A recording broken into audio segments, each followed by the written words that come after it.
आदाब, मेरा नाम डॉक्टर सुवर्चला है। मैं जीवा फर्टिलिटी सेंटर्स में साइंटिफिक डायरेक्टर हूँ। रेट्रोग्रेड इजैकुलेशन क्या होता है, पुरुषों में ये प्रॉब्लम कब हो सकता है, इसकी वजह से क्या इनफर्टिलिटी हो सकता है और क्या इसके कोई इलाज या ट्रीटमेंट ऑप्शंस भी हैं। रेट्रोग्रेड इजैकुलेशन तब कहा जाता है जब सीमन बाहर आने के बजाय आपके ब्लैडर में चले जाता है। तो यूरेथ्रा से आने के बजाय ये पीछे ब्लैडर में चले जाता है, जिसकी वजह से सीमन बाहर नहीं आ पाता। यूरेथ्रा एक ऐसा ट्यूब है जहाँ से यूरिन और स्पर्म बॉडी के बाहर आते हैं, और जब स्पर्म बाहर नहीं आता है वो पीछे ब्लैडर पे चले जाता है, उसे रेट्रोग्रेड इजैकुलेशन कहा जाता है। इसे ड्राई ऑर्गेज्म भी कहा जाता है और इसकी वजह से इनफर्टिलिटी भी हो सकता है। सो किसको हो सकता है रेट्रोग्रेड इजैकुलेशन? जिनको पहले सर्जरी हुआ है प्रोस्टेट या यूरेथ्रा का, जिनको डायबिटीज है या मल्टीपल स्क्लेरोसिस है, जिनको कभी स्पाइनल कॉर्ड में कोई इंजरी हुआ है, जिनके पेल्विक या रेक्टल सर्जरीज हुए हैं, किसी को यूरेथ्रा के स्ट्रक्चर में, ट्यूब के स्ट्रक्चर में कोई प्रॉब्लम्स है, तो भी रेट्रोग्रेड इजैकुलेशन हो सकता है। कोई लोग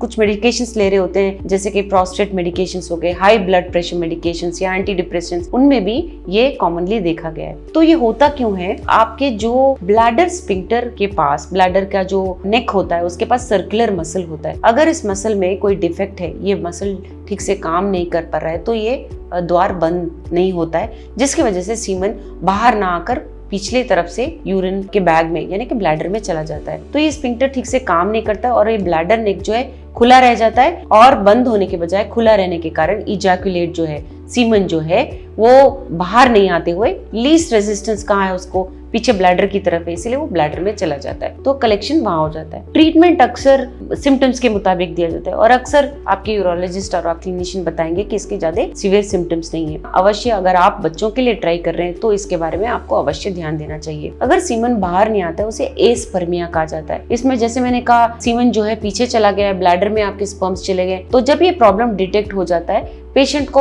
हॉस्पिटल में बुलाया जाता है और यूरिन सैंपल देने के लिए कहा जाता है। उस यूरिन सैंपल को ठीक से असेस किया जाता है, इसमें क्या स्पर्म्स है देखा जाता है, उन स्पर्म्स को यूरिन से अलग किया जाता है, उसे वॉश किया जाता है, ये देखा जाता है कि यूरिन का कोई भी उसमें ट्रेस ना हो। उस स्पर्म को फिर हम ट्रीटमेंट ऑप्शंस के लिए प्रयोग कर सकते हैं। छोटे ट्रीटमेंट ऑप्शंस जैसे आईयूआई भी कर सकते हैं अगर सैंपल अच्छा रहा, स्पर्म्स अच्छे रहे, नहीं तो आप आईवीएफ भी करवा सकते हो ऐसे सैंपल से। तो ट्रीटमेंट ऑप्शंस तो बहुत हैं रेट्रोग्रेड इजैकुलेशन होने के बावजूद, इसलिए आपको ये प्रॉब्लम अगर हो तो आपको अवश्य आपके गायनेकोलॉजिस्ट को संपर्क करना चाहिए, यूरोलॉजिस्ट को मिलना चाहिए। इसके बारे में और जानकारी के लिए अवश्य जीवा फर्टिलिटी सेंटर्स आइए। धन्यवाद। हमने इस वीडियो बनाने के लिए बहुत मुशक्कत की है, मेहरबानी करके हमें लाइक और सब्सक्राइब जरूर कीजिएगा। शुक्रिया।